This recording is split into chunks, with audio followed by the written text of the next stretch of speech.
Episode of the podcast. Today we are at the Cooper Young Farmers Market, right over here at First Congo, which if you haven't been out here, it's pretty amazing. There's all kinds of soaps and produce and flowers and popsicles and smoothies and all kinds of cool stuff. And from my understanding, all of this is grown locally, right? That's right, absolutely. Awesome. So today I am talking to Adam Guerrero.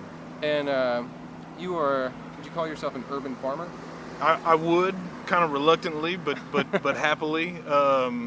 So I've been growing on a variety of scales for about 10 years now. At first I started just with my home, and then I bumped up to a community garden, and after about 5 years of that, I decided to invest in my own spot. It's about an acre in the city of Memphis, off of North Hollywood. On a variety of lots, so it's not all contiguous, but a couple of vacant lots here and there on two streets. How did you? So tell me a little bit about that. How did that happen? And first of all, how do you get into being a quote-unquote urban farmer? So the thing is it's actually pretty easy as far as cost and materials.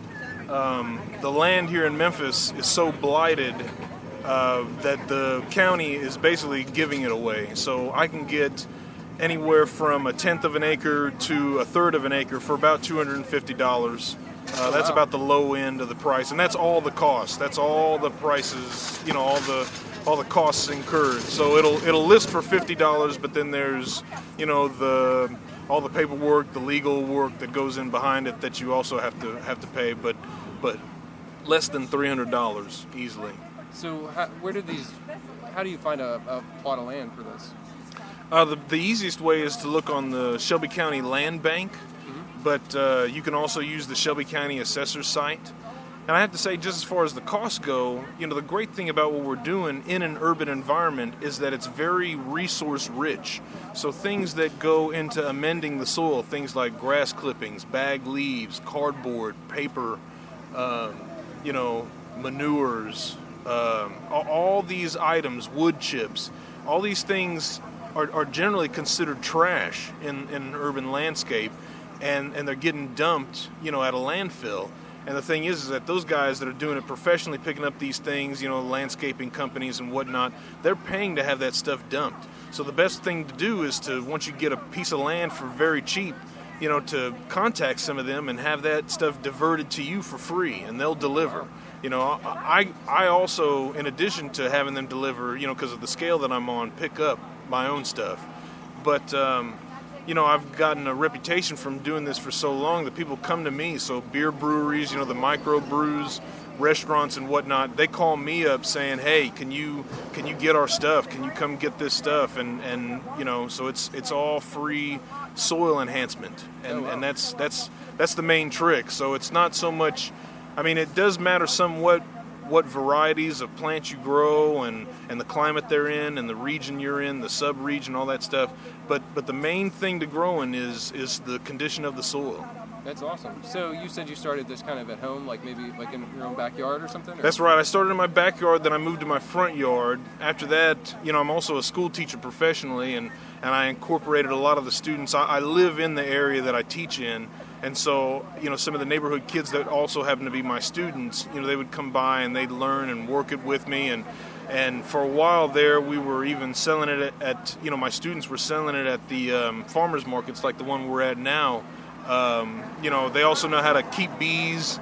I showed them how to make biodiesel, and from that we get a glycerin byproduct that we make soap out of, and so kind of combining the glycerin along with a little bit of honey and the beeswax, you can make a really nice soap, and it keeps all the resources localized, so there's no cost. I'm not having to buy anything in bulk from an online source and have it shipped and all that extra stuff.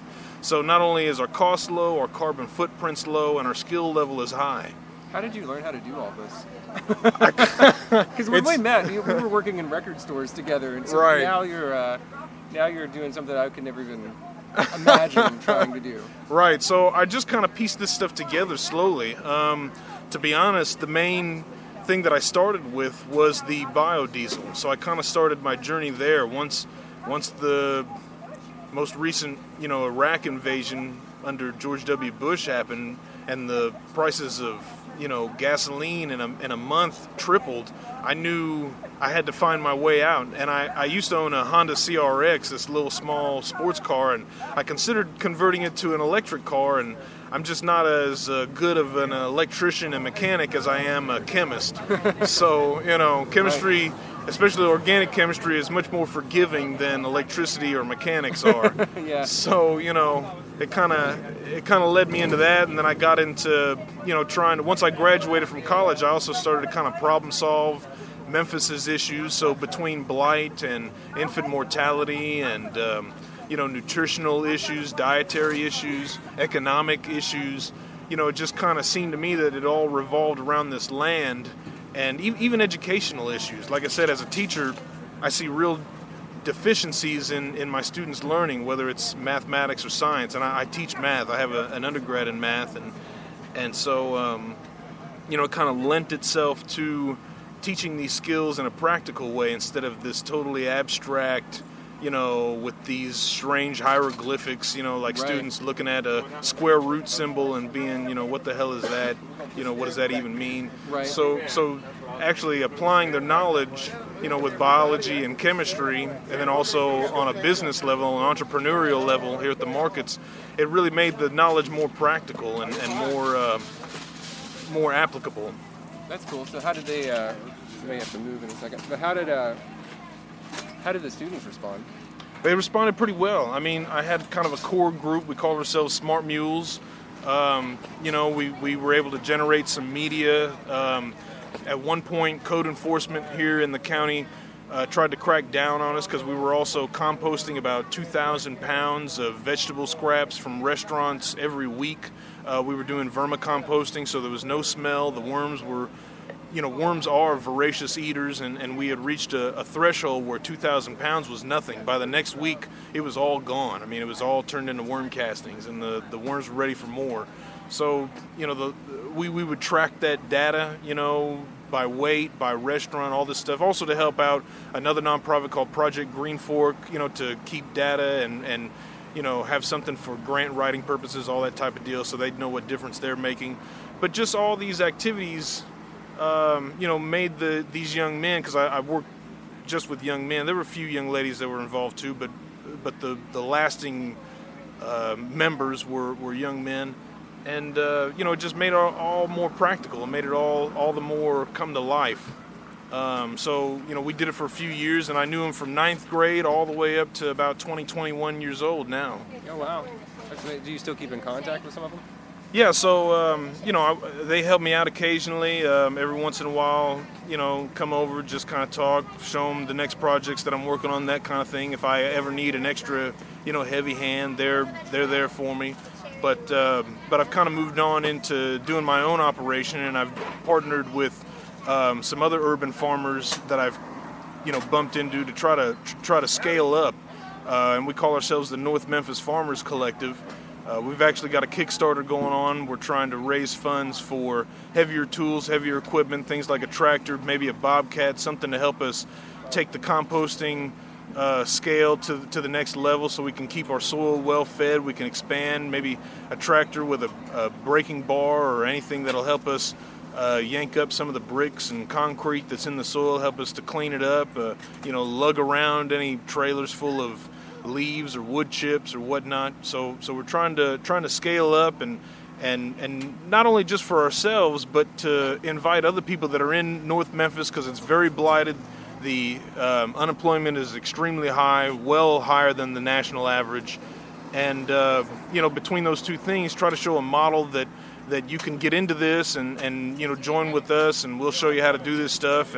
But we're really looking for residents, people in the neighborhood who have been there for a long while, not necessarily outsiders who may be interested in it. They're more than welcome to do it, as well. But just looking to try to generate some economic opportunity in an area that's otherwise neglected, ignored, even by their own, so-called elected officials. Right. So what is the process? Let's say let's say that you want to develop a plot of land.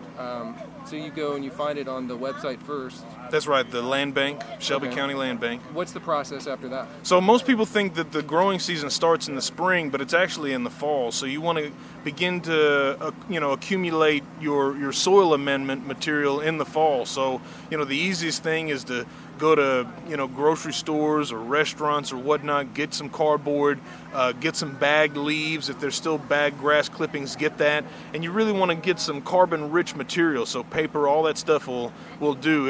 If just as an experiment to demonstrate the power of paper for soil, you can open up a newspaper and lay it out, wet it, put a couple bricks on it so the wind doesn't carry it away. Wait about 2 weeks, and when you lift that newspaper up, you're going to see plenty of worms, under there, and you'll see a good little start of a mess of what looks like dirt that wasn't there before, but that's actually worm poop, or as they call it, worm castings, and that's the best soil amendment. So you're really trying to encourage by bringing in this carbon-rich material, and again, we're in an urban environment, so it's very, very rich in carbon waste.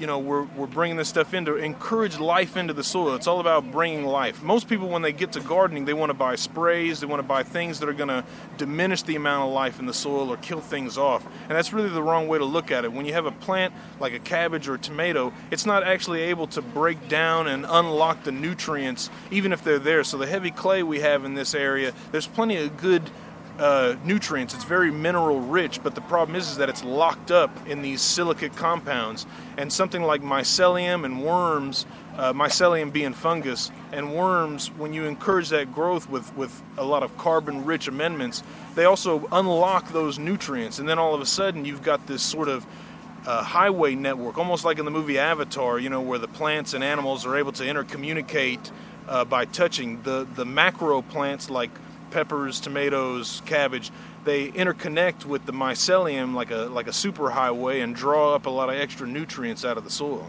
That's crazy. So what kinds of things are you planting out there then? Oh, we've got all kinds of things. We really focus on heirloom varieties. We also grow organically. We're not certified, but we're actually probably a little bit better because there's some questionable aspects to the organic certifications, things that they allow that, of course, corporations can work into laws and stuff, but I'll set that aside.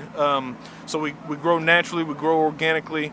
We're growing, heirloom, tomatoes, cucumbers, tomatoes, melons, okra, just all kinds of stuff. The Mid-South is a great growing region. I know you'll see a lot of stories about how there's drought in California. Almost everything that grows in California can be grown here. So I've got some artichokes growing. We'll have asparagus next year. We've got muscadines, strawberries, just all kinds of stuff, fruits, vegetables, all of it. And, we've also, planned long-term too. So we've got trees out there, things like plums, peaches, figs. We also grow flowers that are good for not only just beauty, but drawing beneficial insects. It's all a sort of dynamic system that we encourage. So the problem with, conventional agriculture is it wants to monoculture. It wants to reduce it down to one thing, and that's just not how nature works. Nature's a dynamic system, and as much as you can encourage that dynamism to your favor is what you actually want to do. So how long, after you get a plot of land, how long does it take to start bearing fruits? Well, it depends on what plant you grow. If you grow something like lettuce or kale or just simple greens, you can get a pretty good harvest that coming spring. Just from, like I said, laying down in the fall certain carbon-rich items. But if you're looking for, richer plants, if you want that grocery store-sized bell pepper, you're going to have to really enrich the soil for at least I would say 3 years. It's been my experience from these vacant lots anyway. Now, if you've got virgin soil in Hawaii, or right. In Oregon or something, you'll probably get it that first year. But the main idea is to feed the soil. It's to feed the soil more than what you're actually pulling out. That's what it really centers around. That soil and its health. What's the most difficult part about transforming these lots? Oh man, it's really the time management. We work from sun up to sundown, and then you got to manage to pick the stuff and keep the weeds down and continue to amend the soil and Work the markets, have everything ready for the markets, because people want things to look nice and fresh and clean. So it takes up a lot of your time. You get home and you're exhausted. How many people do you have kind of helping you out on these things? So I've got 2 other farm partners, and then my girlfriend, Stephanie Diane Ford, is kind of my farm manager, and Kevin Woods of In Season Produce, his girlfriend, Danielle, she helps him out, and Nathaniel helps out too. He's kind of flying solo, but we all help each other out. I mean, everything from saving seeds and sharing plants, sharing ideas, sharing resources. We work better together than apart. If I can get manure and Nathaniel can get newspaper and Kevin can get wood chips, when we put all 3 of those together, you've got some pretty excellent soil. I mean, that's kind of interesting too, considering you started this to sort of help out broader problems in Memphis, and just thinking about how much easier everything would be if everybody did work together, shared ideas, instead of this division that happens in the city. That's right. Yeah. How did surely the students kind of picked up on that sort of idea too, I would imagine. Yeah, absolutely. So the students, really got into it for a good long while. They just got older, and as you get older in an urban environment, from being a teenager into a young adult, you're ready to explore more things and more ideas. So they kind of ran off to college a little bit. They also have other jobs. But as far as just understanding, systems and entrepreneurship, they really got a good sense of the amount of time that it takes and the sort of avenues of approach, especially when it comes to taking what somebody considers trash and something that's for free and turning it into treasure, turning it into something with a greater value-added products. What is sort of your ultimate goal with this project? Is there one, or is there...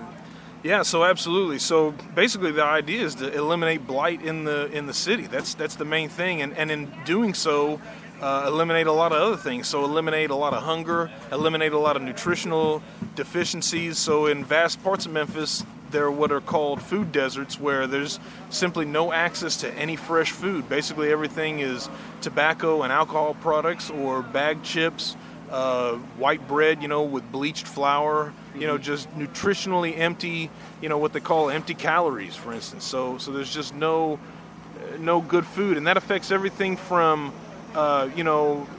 upcoming mothers, trying to bear children in utero, to young children trying to learn how to read and do basic arithmetic. If those nutritional deficiencies are there, then there'll be gut, problems in your gut, and problems, neurologically. I mean, that's just a fact. People don't really get into that aspect of it, especially, having been a teacher for 12 years now, seeing what they feed the kids in the school. It's surprising there isn't, an army of moms out there ready to, knock down the cafeteria doors, walls, and start feeding their kids right. But I thought all that was getting better. That's what the politicians have said. Well, yeah, right. So like there's a guy that was hired locally, Tony Geraci.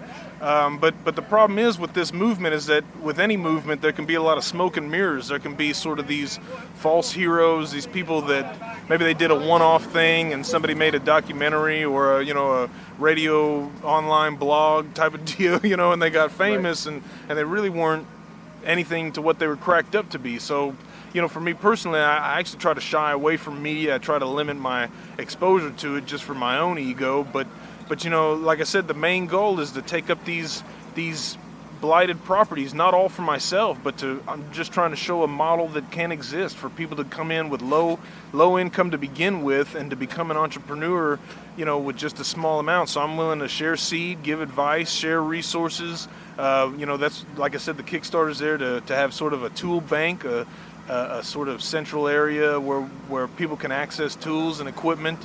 And I even guerrilla garden, for a while. I'll start to build the soil up before I even buy the lot, because nobody's interested in these things. Now, I've heard down the pipeline there's a lot of gentrification going on in Memphis. So if you look at areas like Fraser or Binghamton, there's a lot of interest. The Crosstown area, where People are moving back in. They're wanting to buy stuff up. They're wanting to raise the property values. They're going to push the people that are there out. So I'm trying to kind of preempt that in North Memphis, because we've heard, and through my work with nonprofits and stuff, partnering up, I've heard, through the grapevine that there are big plans for North Memphis. So the North Memphis Farmers Collective is trying to, in a sense, give them a little bit of grief by locking up as many of these properties as we can. And if we can kind of in a checkerboard style take up as many pieces, we can leave the rest for everybody else that wants to get in on this. So if somebody does want to develop their own plot of land, what kind of costs are they looking at? So like I said, if you're willing to guerrilla garden, basically the upfront cost is just the maintenance of the soil. So if we've got the tools and you want to approach us, get you an aerating fork from us and a hoe and maybe a shovel or two, and hopefully with the Kickstarter, maybe we can get a tractor going and we can kind of take a breaking bar and pull up all the big rocks out of your soil and get you some manure and bag leaves. And once people start to see, what's going on, they can develop their own resources. They may have an uncle who's got a truck and a cousin who's got a trailer, and they'll get them in on it and get some more bag leaves from around town and whatnot, wood chips, use their own connections. Once they see that it's worth something, people will be more motivated to activate the resources that they normally wouldn't go to or see a reason to go to, and can really, start to build up lots on their own. So it could virtually be free. Oh, wow. I mean, it's the main cost is the time and the sweat equity. I mean, it's hot out here. Right. make no mistake. This is not easy work, but it does take work. The plants don't raise themselves. The soil doesn't feed itself. But if you feed the soil well, it'll send you some love back. How cooperative has the city been on this? Actually, the city has been problematic for us. So because of code and zoning rules, there's a lot of ambiguity as to what we can do. So another nonprofit that I work with, North Memphis, they've gotten a lot of the codes changed, but it's still not adequate. So what they call the blight patrol can come in, and if your grass is of a certain height, even if there are vegetable plants densely intermingled, in it, they'll come and just mow the whole thing down. So they can destroy, years worth of work. I have a lot that's 1/10 of an acre that had 18 fig trees on it, and they had about 5 years worth of growth. They were about 5 feet tall. City came in because there was about a foot of grass out there and just destroyed all of it. It's hard to maintain it. I mean, people say, well, Adam, why'd you let it get to a foot? Well, it's tough. Like I said, I teach also and do a lot of other work, but the crazy thing to me is that if you see a tree that's standing there 5 feet tall in front of you, you might want to consider chopping it down, or not chopping it down. Especially, I mean, if you hadn't have set anything up on those lands, would they be coming in there cutting grass and taking, Right, exactly. So just let it sit there. That's right. So and that's another problem. So for instance, if the county owns the property in the land bank, the blight patrol won't come out to mow it. They only mow ones that are either owned by somebody or that is, owned by the city, like a park or whatever.